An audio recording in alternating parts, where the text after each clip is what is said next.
tell it again. Oh, I ain't got time to lose, and I'll be what I am. I got a big bad motor, and you know it's a mean machine.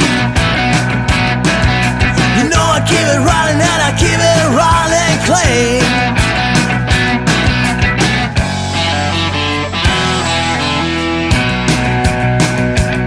I keep my cool when things get hot, but I'm a son of a gun. Oh, you know when times get rough, and baby, I'm the one. I got a big bad motor, and you know it's a mean machine. Hey everyone, welcome to my new shed. It's Andrew from SC Scoot Riders here, and I'm going to talk to you about the Dragon Predator and the Makuta 10 Plus. Both of these are about the 100k review, so I'll start off with a few specs. So Predator, 3600 watt peak power, 1100 watt motors. She's a 60 volt system, 25 amp hour battery, and it's got the dual sine wave controllers, 30 amps. Top speed at about 70 k's, and I have had it to that off-road. Coil suspension front and rear, NFC card, standard hydraulic Dragon brakes, but they are exceptional little brakes, so they work really well for a standard set of brakes.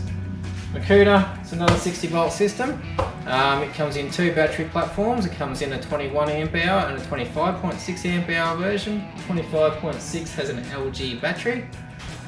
It is a 60 volt system, as I said, and it's got the 4000 watt peak power with 1400 watt dual motors.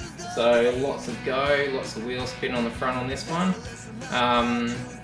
Its top speed's around that 75. Haven't had it up close to that. I've had around the 70 off road. It has a dual suspension, spring suspension in the front. We'll talk about that a little bit later.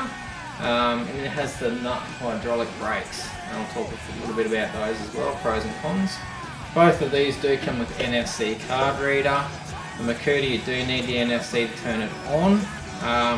The Predator, you can turn that on via the power button and a passcode. So handy if you've forgotten your NFC card. So let's delve into them a little bit further. I'll start off on the Predator.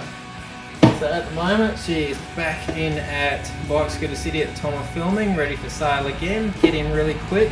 They're probably going to be sold out by the time this video goes to air, but get in quick, give them a call. Excellent machine, excellent value.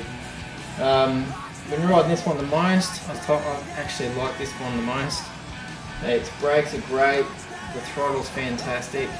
It doesn't have the big wheel spinning power of the Makuta, but I kind of like that because it allows you to ride in third gear, dual motor without worrying about spinning the front out. Much more easier to handle. The big thing that surprised me with this is how well it handles. It is absolutely fantastic. The other night when I took it out, absolutely amazing, so stable. I know you're not supposed to ride one-handed, and I definitely don't recommend it, but it is very, very stable, and it makes you feel more free about loosening off your grip. And you know, if you have to do hand signals or a brief wave, it's not that much of a problem. It actually stays pretty solid. So I was very, very impressed with that. Overall, absolutely love this machine. Only thing I've done is I've just adjusted the shockies. I found they're a bit too soft, a bit too hard for me, sorry.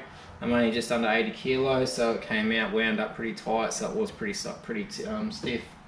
But I backed them right off. I still can't bottom it out, which is fantastic.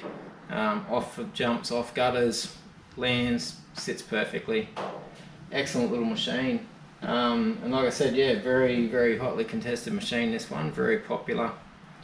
Apart from that, no other dramas that I've come across. It's just been exceptional. Absolutely love it. They've really done well on building this one Dragon, and they've gone right out, you know, hit it out of the park again like they did with the Lightning V2, which is the last one that they built from ground up. Over here, Makuta 10 Plus. Another fantastic machine. Bigger deck, so for those that like the bigger deck, that is one con that some people are saying on the Predator, is a small deck. I don't find it too bad. 1 foot there, 1 foot on the back. I still find you have plenty of room, and on longer rides you still have enough deck room to walk around a bit and change your feet position to stop fatigue. The Makuta is longer. Let's actually measure them up, I'll tell you. Like you're in the shed, makes it nice and easy. So foot space on the Dragon, on the Predator you've got 41 centimetres. And you've got 47 centimetres on this one. So not that much of a difference actually.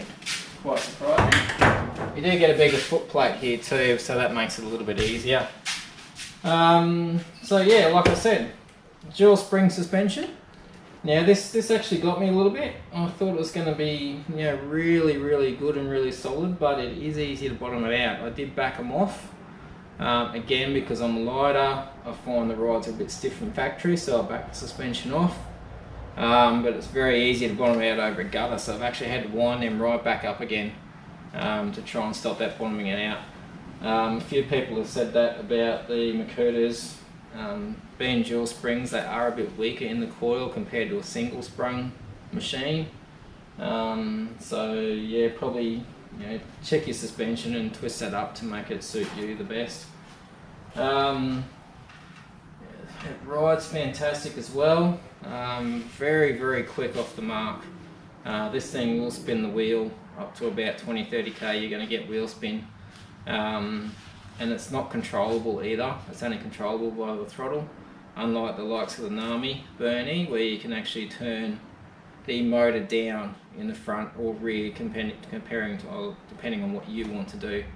So you can set the front motor at like 10% power if you wish to stop that wheel spin. This is factory set, so if you're on gear 3 dual motor, you touch the throttle, you're going to get spin because it is at the very top of the throttle or throttle curve on these machines. Very good solid stem clamp, along with the classic lightning stem clamp on the Predator. Nut hydraulic brakes, like I mentioned earlier in the specs. Now I have had to bleed the rear brake on this one and on the mate's Makuta as well.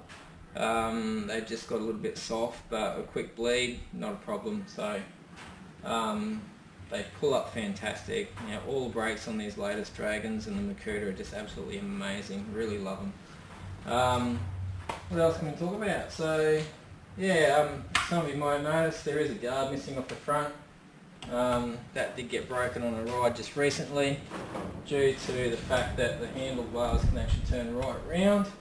The rider got a little bit caught in a little hole, pushing it through the grass, and the front end caught in and went down and snapped the guard. But so it's a little bit of a weak spot, as they are only actually single mounted. As you see, there's no bracket on this side to go down to the top. Dragon Predator ones, solid rod in the front, so it's never going to break. And you can't see it there, but they are mounted in 2 positions on that, so a little bit of a downside. But overall, you know, the downsides, it's not much really. They are fantastic machines. Price point wise, you're looking around $2,200 for this one. Then you're looking at about the 25 mark for the smaller battery model, and just over the 3 for the 25 amp LG battery version. So if you want to do longer rides, try and stretch the budget and go for that LG battery version. You know, this being 25 amp hour out of the box, this one being 25 amp hour on the upgrade model. Value for money, you're looking at the Predator. Yeah, if I had to choose between the two, I'd actually take the Predator myself. Yeah, so Bike Scooter City, you got that one in stock. I'm not sure about the Makuta, you just have to check with them. Yeah, have a drive, test them out. If you're in Fraser Coast area, drop onto the SC Scoot Riders Facebook page, and we do regular rides where you can test out the new machines that come out from Dragon. Alright, chuck a like and subscribe, and we'll catch you in the next one.